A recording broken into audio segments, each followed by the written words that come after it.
ஆந்திராவில் மா உற்பத்தி அதிகரித்து வருவதால் தமிழகத்தில் உற்பத்தியாகும் மாம்பழங்களை ஆந்திரா ஜூஸ் கம்பெனிகள் கிலோ வெறும் 10 ரூபாய்க்கு கேட்கின்றன. இதனால் விவசாயிகள் கடுமையாக பாதிக்கப்பட்டுள்ளனர். பல லட்சம் டன் மாம்பழங்கள் தேக்கமடைந்து அழுகி வீணாகி வருகிறது. இதை கண்டித்து மாம்பழங்களை ஆந்திர மாநில எல்லைக்கு கொண்டு சென்று ரோட்டில் கொட்டும் போராட்டம் அறிவிக்கப்பட்டது. இதற்காக வேலூர் பகுதியில் இருந்து ஆந்திராவிற்கு மாங்காய் லோடு ஏற்றிச் சென்ற வாகனங்களை ஆந்திர போலீசார் எல்லையில் தடுத்து நிறுத்தினர். கொதிப்படைந்த விவசாயிகள் மற்றும் விவசாய சங்கத்தினர் பரதராமி சித்தூர் சாலையில் மாங்காய்களை சாலையில் கொட்டி போராட்டத்தில் ஈடுபட்டுள்ளனர். நன்கு பழுத்த மாம்பழங்களின் சாறு ரோட்டில் ஆறாக ஓடியது.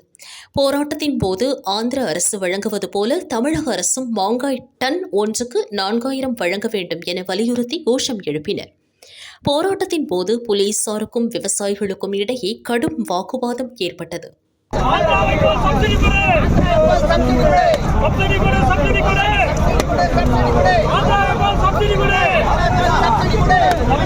தமிழக அரசு